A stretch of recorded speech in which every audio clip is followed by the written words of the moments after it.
Apple компани чип болон санахын хомсдлоос үүдэлтэй зардлын өсөлтөө нөхөхийн тулд Mac компьютер, iPad, ухаалаг гэрийн төхөөрөмжүүд болон Vision Pro шилнийхээ үнийг дэлхийд даяар огцом нэмлээ.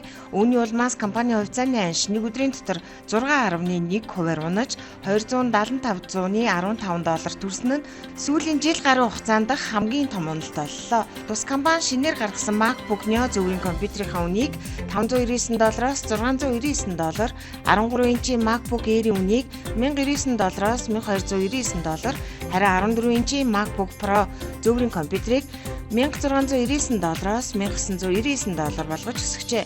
Мөн iPad Pro болон бусад таблетуудын үн $100-аас $200 нэмэгдсэн байна. Apple компани мэдээлснээр хиймэл оюун ухааны дата төвүүдийн өргөжлөлт нь санахын чипний эрэлтийг урд өмнө байгаагүйгээр өсгөж, эд ангиудын үнийг өсгөхөд хүргэсэн байна.